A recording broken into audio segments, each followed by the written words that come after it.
Hello, welcome back to dot folks time technique channel. ఇప్పుడు మీరు చూడబోయేది ఏంటంటే ఈ వీడియోలో క్వశ్చన్ టేబుల్. క్వశ్చన్ టేబుల్ అంటే ఏంటి?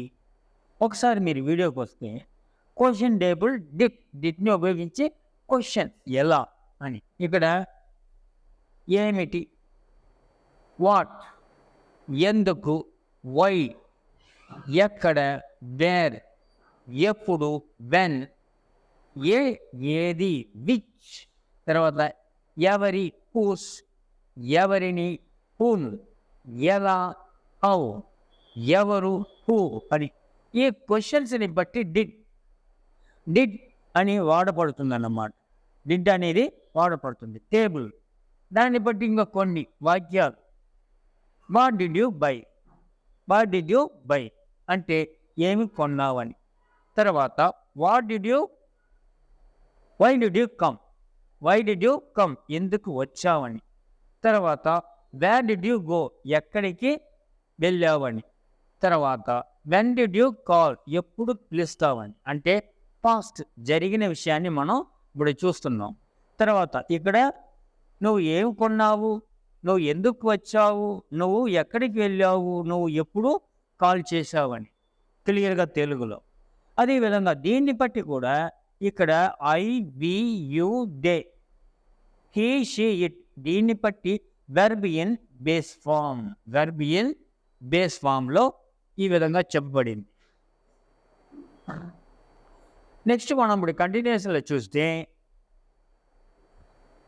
ఏముంది, అన్ని క్వశ్చన్స్ అన్నమాట. అన్నీ కూడా క్వశ్చన్ తెలుగులో కూడా ఉంది, ఇంగ్లీష్లో. మరి which dress did you by, which dress did you by అని దాన్ని బట్టి ఇక్కడ నువ్వు ఏ డ్రెస్ కొన్నావు అని. తర్వాత second whose book did you borrow, whose book did you borrow అని. తర్వాత దాన్ని బట్టి తెలుగులో నువ్వు ఎవరి పుస్తకం తీసుకొచ్చావని, తీసుకున్నావు అని. తర్వాత నెక్స్ట్ ఏంటంటే with home did you play, with home did you play అని ఉంది మూడవది. ఇక్కడ దాన్ని బట్టి నువ్వు ఎవరితో ఆడుకున్నావు అని. తర్వాత నెక్స్ట్ ఏంటి, how did you learn, fourth one. దాన్ని ఏముంది ఇక్కడ, నువ్వు ఎలా నేర్చుకున్నావని. తర్వాత ఇక్కడ ఏముంది, హూ హెల్ప్డ్ యూ, నీకు ఎవరు సహాయం చేశారని. తర్వాత ఇక్కడ హూ ఇన్వైటెడ్ యూ, దాన్ని బట్టి తెలుగులో నిన్ను ఎవరు ఆహ్వానించారు. తర్వాత ఇక్కడ with whom did you watch, with whom did you watch అని ఉంది. దాన్ని బట్టి తెలుగులో నువ్వు ఎవరితో చూసావు అని.